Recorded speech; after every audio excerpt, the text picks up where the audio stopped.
अब हमारे पास second example है इस मैपिंग का, W is equal to z e raise to the power iota pi by 4, और इस तरह की मैपिंग को कहा जाता है रोटेशन, जिसमें W कैसा दिखाई दे, Z इंटू ई की power iota theta 1 where theta 1 is a real number.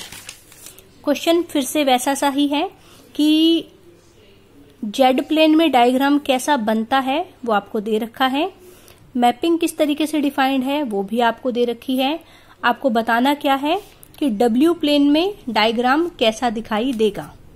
सो हम यहां से शुरू हो जाते हैं। जेड हमेशा क्या दिया होते हैं, एक्स प्लस अयोटा वाई, और डब्ल्यू यू प्लस अयोटा वी। वैसे डब्ल्यू हमें यहाँ क्या दे रखा है, जेड ई की power iota pi by 4। So डब्ल्यू ऐसे कैसा, जेड की वैल्यू पुट कर दी, e raise to the power iota pi by 4 as it is. ये ऐसे कैसा, ई की पावर अयोटा थीटा का फॉर्मूला लगा दिया, cos theta plus iota sine theta, तो ये हो जाएगा cos pi by 4 plus iota sine pi by 4। Cos pi by 4 1 by under root 2, sine pi by 4 1 by under root 2।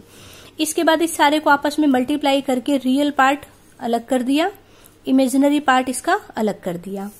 इसके बाद यहां पर W की वैल्यू हम पुट कर देंगे U प्लस अयोटा V।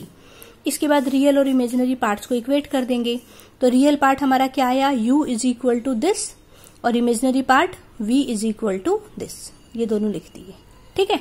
इसके बाद अब हम देखते हैं कि जब x 0 है तो U कितना होगा, V कितना होगा। Similarly y is equal to 0 के लिए, और similarly x plus y is equal to 1 के लिए।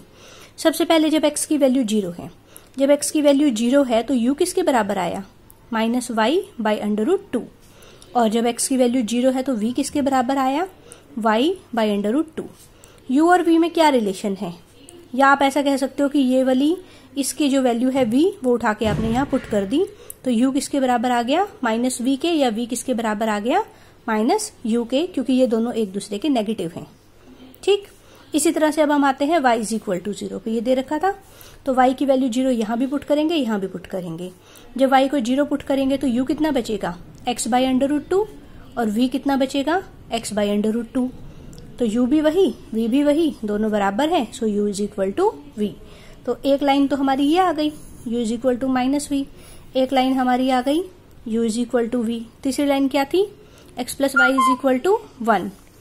तो अब हमने लिखा है also the line x plus y is equal to 1, x plus y की वैल्यू 1 यहां पुट कर दो, तो वहां से v किसके बराबर आ जाएगा, 1 बाय अंडर रूट 2 के।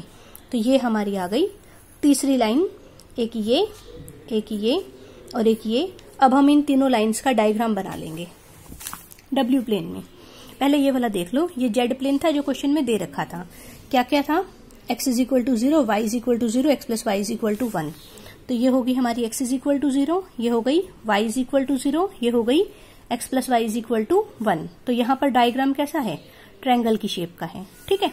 अब यहाँ पर देखते हैं, ये है u एक्सिस, ये है v एक्सिस, ये किस लाइन की इक्वेशन है, u is equal to v, ये किस लाइन की इक्वेशन है, u is equal to minus v, और ये किस लाइन की इक्वेशन है, v is equal to 1 by under root 2। इन तीनों को मिलाया तो यहाँ पर भी हमारा क्या बना, ट्रायंगल बना। यहाँ पर भी ट्रायंगल था, यहाँ पर भी ट्रायंगल था, लेकिन इन दोनों में फर्क क्या आया, यहाँ पर तो देखो डायग्राम जो है वो इस तरह से बना हुआ है, ऐसे करके, ठीक है। ट्रायंगल का जो डायग्राम है ऐसे बना हुआ है, लेकिन इस वाले में जो हमारा ये वाला है, इसमें डायग्राम ऐसे था, और इसमें वो डायग्राम शिफ्ट होके इस तरह से बन गया, ऐसे करके, ठीक है। इसमें तो डायग्राम जेड प्लेन में ऐसा था, डब्ल्यू प्लेन में वो डायग्राम रोटेट होकर इतना हो गया। ये कितने डिग्री के एंगल से रोटेट हुआ, पहले तो डायग्राम ऐसा था, फिर ये रोटेट होकर ऐसा हो गया, तो ये यहाँ पर कितने डिग्री के एंगल से रोटेट हुआ, ये यहाँ पर 45 डिग्री के एंगल से रोटेट हुआ, क्योंकि हमें क्वेश्चन में दे रखा था कि W is equal to z e की पावर अयोटा पाई बाय 4। इसका मतलब है कि इस मैपिंग का नाम था रोटेशन मैपिंग, और इस तरह के एग्जाम्पल्स में जो हमारा डायग्राम है वो थीटा मतलब कि 45 डिग्री के एंगल से रोटेट हो जाएगा। जो डायग्राम ऐसे था वो रोटेट होकर ऐसा हो गया, ठीक है।